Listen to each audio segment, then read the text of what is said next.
आदेश आदेश मेरे वृश्चिक राशि वाले मेरे मित्रों, राहु का मायाजाल समाप्त। उगता सूरज, प्रकाश की किरण, ये सब चीजें मेरे मित्रों आपके लिए है।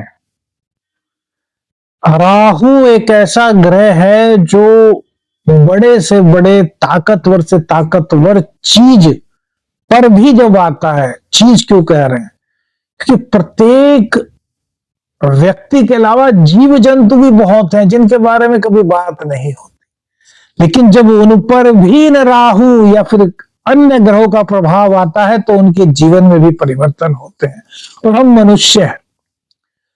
वृश्चिक राशि वालों पर पहले तो 2.5 साल से ढैया जो चल रही है, इसने आपको बहुत तोड़ा और रही सही कसर राहु ने ऐसी पूरी कर दी कि आपको अपने जीवन में अब तक जिस मंजिल की तलाश थी वो मंजिल आपको नहीं मिल पाई।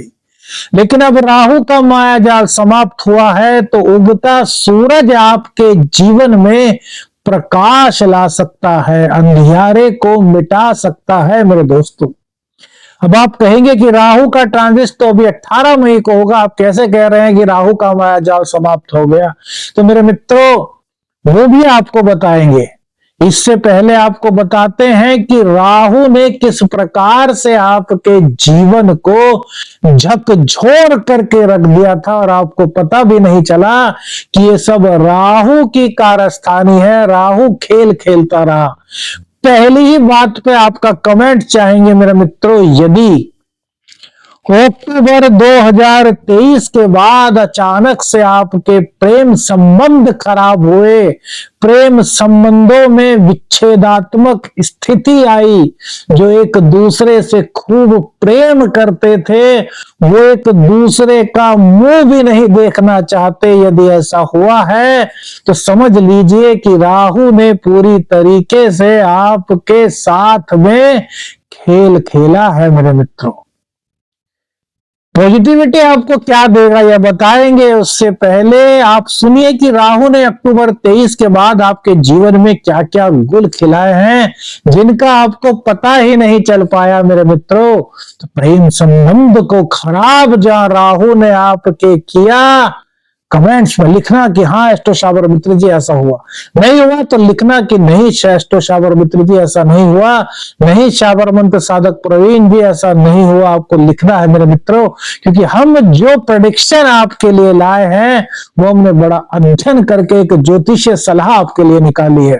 फैसला आप करेंगे। पढ़ाई से अचानक से आपका मन ऊब गया मेरे मित्रों।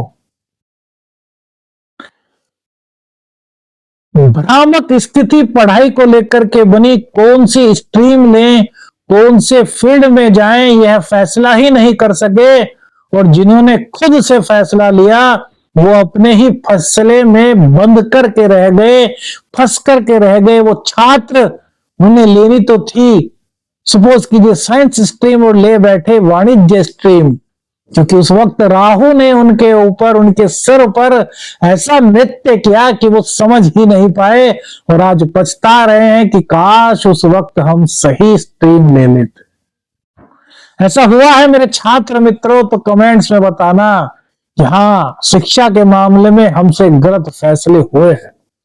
राहु ये फैसले कराता है मेरे मित्रों। राहु बुद्धि को भ्रमित कर देता है। राहु का कार्य है जो चीजें ना हो, जिनका अस्तित्व ही ना हो, उन चीजों को आपको प्रत्यक्ष रूप से दिखा देना। वो आपको दिखती हैं, आपकी ख्याली पुलाव की दुनिया में पकती हैं और आपके अलावा किसी और को दिखती भी नहीं। आप उनमें उलझ जाते हो, गलत फैसला ले लेते हो और बाद में पछताने के अलावा और कुछ नहीं मिलता मेरे मित्रों। तीसरी चीज राहु ने की है, वृश्चिक राशि वालों की संतान से पूछो। जितने भी आप वृश्चिक राशि वाले हैं, करोड़ों लोग वृश्चिक राशि वाले होंगे, उसमें से बहुत सारे लोग ऐसे हुए होंगे जिनकी संतान गलत रास्ते पर गई होगी, गलत संगति में गई होगी, या फिर उसको कहीं से कुछ गलत आदतें मेरे मित्रों लग गई होंगी। कमेंट्स करके बताइए कि ऐसा हुआ है या नहीं मेरे मित्रों। सब ज्योतिषीय प्रेडिक्शन है, वैदिक एस्ट्रोलॉजी का कमाल है मेरे मित्रों कि किस तरीके से ग्रह अपनी चाल चलते हैं और हम कठपुतली की तरह नाचने को मजबूर हो जाते हैं। इसके बाद राहु ने आपके माता पिता की तबीयत को खराब किया। वृश्चिक राशि वालों कमेंट्स करके बताइएगा कितने वृश्चिक राशि वाले ऐसे लोग हैं जिनके माता पिता का स्वास्थ्य अचानक से अक्टूबर 2023 के बाद बिगड़ा और उनकी तबीयत काफी खराब हुई, जबकि उससे पहले वो स्वस्थ थे, अर्थात अचानक से बीमारियां आई या फिर कोई छोटी मोटी बीमारी थी वो अचानक से बड़ी बन गई। भाग्य का साथ राहु ने यहां पर नहीं लेने दिया, जितने आपके आय के स्रोत थे उन्हें रोक दिया। हाँ, एक तो कार्य किया कि कहीं ना कहीं से किसी ना किसी तरीके से आप पर कुछ ना कुछ मां लक्ष्मी की कृपा होती रही। हालांकि आपको उसको प्राप्त करने के लिए बहुत उदास होना पड़ा, बहुत मायूस होना पड़ा, बहुत प्रतीक्षा करनी पड़ी, लेकिन मां की, लक्ष्मी मां की कृपा तो आप पर हुई। वही अक्टूबर 2023 के बाद आपके विचार जो है वो बहुत आगे चले गए। मतलब आप साम दाम दंड भेद, जो कि आपका व्यक्तित्व ही नहीं था, जिसके बारे में आप सोचते ही नहीं थे, इस तरह की नीतियों से काम लेने का आपके मन में आया।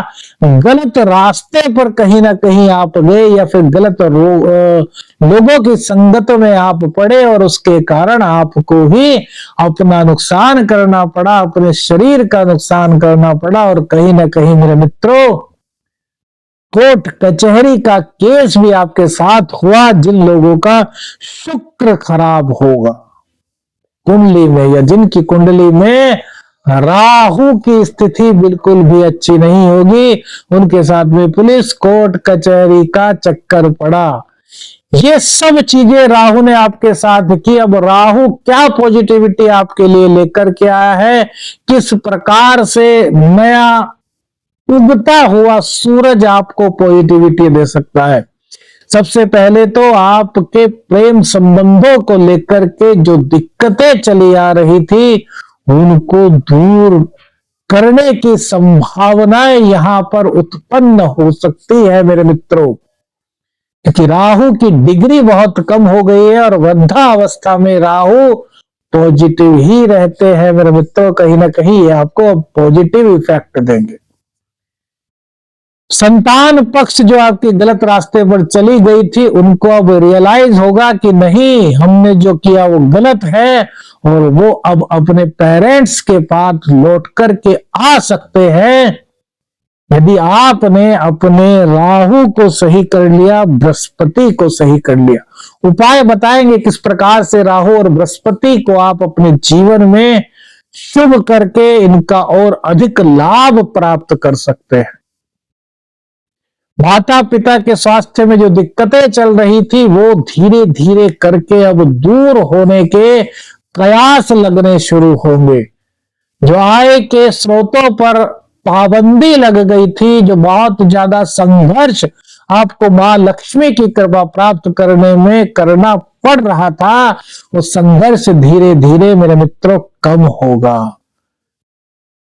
वृश्चिक राशि वालों के ऊपर से 29 मार्च 2025 को ढैया भी उतर रही है और राहु का पॉजिटिव होना आपके लिए कई तरह की जीवन में उमंग की स्थिति, समृद्धि की स्थिति उत्पन्न कर सकता है, बशर्ते कि आप शुक्र को अपनी जिंदगी में मजबूत करें, बृहस्पति की स्थिति को मजबूत करें और इसी के साथ साथ राहु और मंगल की कृपा प्राप्त करें। एक बहुत छोटा सा उपाय आपको बताते हैं मेरे मित्रों। राहु आपका कैसा भी हो, इस उपाय से राहु की कृपा आपको मिलेगी।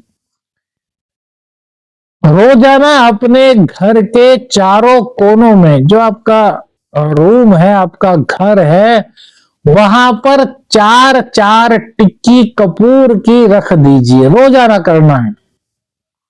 कपूर की खुशबू हर वक्त आती रहे। अब ये ऐसा नहीं कि आप बार बार डालते रहें। सुबह या शाम के वक्त अपने घर के चारों कोनों में 4-4 कपूर की टिक्की आपको डालनी है। दूसरा उपाय, हनुमान जी के मंदिर में शनिवार को जाना है, मिट्टी का दीपक में चमेली के तेल को डाल करके लाल रंग की बत्ती से दीपक प्रज्वलित करना है और सीताराम सीताराम का जितना आपके पास वक्त है, 5 मिनट, 7 मिनट, 11 मिनट, जितना वक्त है, सीताराम सीताराम का जाप कीजिए। सीताराम जी, हनुमान जी की कृपा से नवग्रहों की कृपा आपको मिलेगी। कपूर से राहु आपका संतुलित होगा और जीवन में सुख समृद्धि की संभावनाएं उगते हुए सूरज की तरीके से उत्पन्न होती हुई आपको नजर आएगी। मेरे मित्रों, वीडियो अच्छी लगी तो लाइक और शेयर रुकना नहीं चाहिए। कमेंट्स में जय बाबा गुरु गोरखनाथ लिखिए और अपनी प्रार्थना में इस एस्ट्रो शावर मित्र को, इस शावर मंत्र साधक प्रवीण को याद रखिएगा मेरे मित्रों। और होली पर विशिष्ट साधना के द्वारा 51 तावीज का निर्माण किया जा रहा है। ये सुख समृद्धि के साथ साथ आपके लिए एक रक्षा कवच के रूप में कार्य करेंगे। जो लोग इस रक्षा कवच को, गुरु गोरखनाथ जी के इस सिद्ध ताबीज को प्राप्त करना चाहते हैं, जो स्क्रीन पर नंबर है, इस पर व्हाट्सएप मैसेज कीजिएगा कि हमको होली का ताबीज चाहिए। पहले आओ पहले पाओ के आधार पर बुक कराइए। आदेश आदेश, अलख निरंजन, हर हर महादेव मेरे मित्रों।